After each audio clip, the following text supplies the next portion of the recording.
हरियाणा में विधानसभा चुनाव को लेकर बनाई गई बीजेपी की प्रदेश चुनाव समिति को लेकर घमासान मचा है। 2 दिन पहले जारी लिस्ट में पूर्व गृह मंत्री अनिल विज का नाम नहीं था। इससे नाराज अनिल विज सोमवार को अचानक दिल्ली पहुंच गए। यहां उन्होंने केंद्रीय मंत्री और प्रदेश चुनाव प्रभारी धर्मेंद्र प्रधान से मुलाकात कर अपनी नाराजगी जाहिर की। इसके बाद सोमवार देर रात ही पार्टी की ओर से चुनाव समिति की संशोधित लिस्ट जारी की गई। इस लिस्ट में 9वें नंबर पर पूर्व गृह मंत्री अनिल विज का नाम जोड़ा गया है। लिस्ट में नाम नहीं होने से रणजीत चौटाला घर बैठे। अनिल विज के अलावा हिसार से लोकसभा प्रत्याशी रह चुके सैनी मंत्रिमंडल के जेल और ऊर्जा मंत्री रणजीत सिंह चौटाला का नाम भी लिस्ट में नहीं है। चर्चा है कि वो भी इसको लेकर नाराज है, जिससे वो घर बैठ गए हैं। लोकसभा चुनाव से हार के बाद रणजीत चौटाला ने सारा ठीकरा कैप्टन अभिमन्यु और कुलदीप बिश्नोई पर फोड़ा था। कैप्टन अभिमन्यु को प्रदेश चुनाव समिति में जगह दी गई है, वहीं कुलदीप बिश्नोई प्रदेश चुनाव समिति और प्रदेश चुनाव प्रबंधक समिति दोनों कमेटियों में शामिल हैं।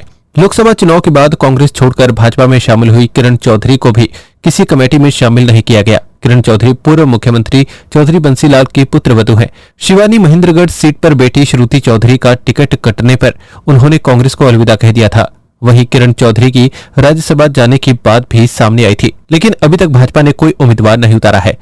लोकसभा चुनाव से पहले कांग्रेस छोड़कर भाजपा में आए कुरुक्षेत्र से सांसद नवीन जिंदल को भी किसी कमेटी में शामिल नहीं किया गया। उनकी मां सावित्री जिंदल हिसार विधानसभा सीट से विधायक रह चुकी हैं। इसके बाद वो भाजपा के टिकट की दावेदार भी हैं। फिलहाल हिसार सीट से स्वास्थ्य मंत्री डॉक्टर कमल गुप्ता विधायक है।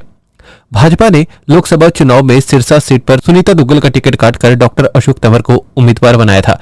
टिकट कटने पर सुनीता दुग्गल कहीं न कहीं भाजपा से नाराज हो गई थी। अब विधानसभा चुनाव से पहले सुनीता दुग्गल को दोनों कमेटियों में शामिल किया गया है। यहां चर्चा ये भी है कि वो विधानसभा चुनाव लड़ सकती हैं।